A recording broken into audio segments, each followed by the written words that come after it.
पूरी दुनिया में पक्षियों की 10,000 से भी ज्यादा प्रजातियां पाई जाती है।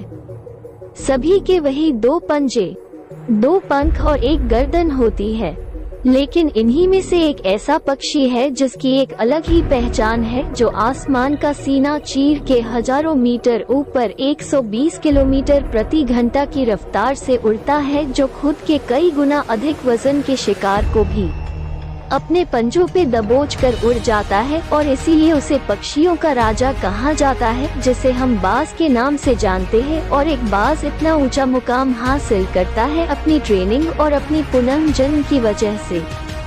अगर आप भी इस दुनिया में एक मुकाम हासिल करना चाहते हैं तो एक बाज को बाज बनने का पूरा सफर आपको जानना बहुत जरूरी है, क्योंकि 25 से 30 की उम्र तक आने के बाद भी लोगों को रिस्क लेने से डर लगता है।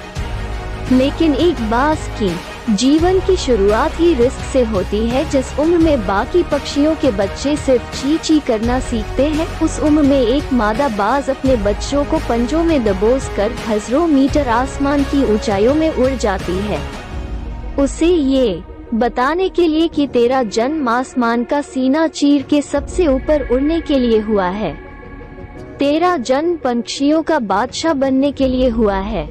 जमीन से हजारों मीटर ऊपर ले जाकर मादा बाज अपने पंजों से उसे छोड़ देती है, और यही से शुरू होती है उसकी हाई रिस्क ट्रेनिंग। वो चूजा जमीन की तरफ तेजी से गिरने लगता है, थोड़ा नीचे आता है तो उसके पंख खुलने लगते हैं। नीचे आते आते वो अपने पंख फड़फड़ाने लगता है, लेकिन वो अभी तक उड़ना नहीं सीखा है। वो जमीन से कुछ ही ऊपर होता है। ऐसा लगता है कि कुछ ही सेकंड में उसका जीवन समाप्त हो जाएगा, लेकिन अचानक एक पंजा उसे अपने गिरफ्त में लेता है और वापस आसमान में उड़ जाता है। वो पंजा होता है उसकी माँ का, जो उसके पीछे उड़ रही थी। उसकी ये ट्रेनिंग तब तक चलती रहती है जब तक वो उड़ना नहीं सीख जाता है। इतनी हाई रिस्क ट्रेनिंग होने के बाद इस दुनिया को एक बाज मिलता है। बारिश के वक्त जब सारे पक्षी आश्रय की तलाश करते हैं, तब यही बाज उसी बारिश में आसमान को चीरते हुए ऊपर निकल जाता है और बादल से कहता है तू बर्श ले, कितना बरसेगा, और फिर नीचे आकर चैलेंज करता है। 70 साल होती है जब वो 40 साल का होता है, तब एक परेशानी उसकी जिंदगी में मौत बनकर आती है, जो आपकी परेशानियों की तुलना में बहुत बड़ी होती है, क्योंकि 40 साल की उम्र में बाज की चोंच इतनी मुड़ जाती है कि उसे शिकार निगलने में बहुत परेशानी होती है। उसके पंख भारी हो जाते हैं, छाती से चिपकने लगते हैं, जिससे उड़ना बहुत मुश्किल हो जाता है। उसके पंजे लंबे और लचीले हो जाते हैं, जिससे वो शिकार को सही से नहीं पकड़ पाता। अपने शरीर त्याग सकता है, गिद्ध की तरह छोड़े हुए भोजन पे निर्भर हो जाए, और सबसे कठिन और पीड़ादायक रास्ता अपने आप को पुनः स्थापित का, फिर से आसमान का सीना चीर कर उड़ने का। और वो इसी तीसरे रास्ते को चुनता है और अपने पास के सबसे ऊंची चोटी पे पहुंच जाता है। वहां पर अपना घोंसला बनाता है और फिर शुरू होता है परेशानियों को जड़ से उखाड़कर आसमान में उड़ने का सफर। वो अपनी चोंच को एक चट्टान पर मार मार कर तोड़ देता है, लहूलुहान हो जाता है और इंतजार करता है नई चोंच के आने का।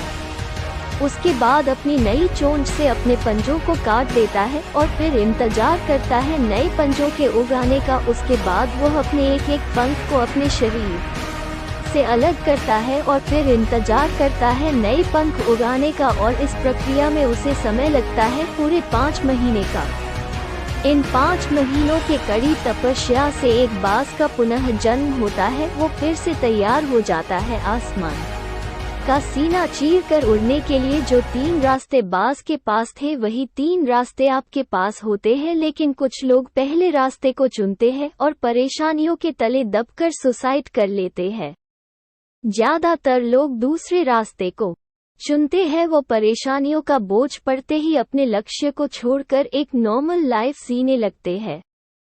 और कुछ वो लोग भी होते हैं जो इस परेशानियों को लात मारकर अपनी मेहनत के दम पर बाज की तरह आसमान की बुलंदियों को छूते हैं।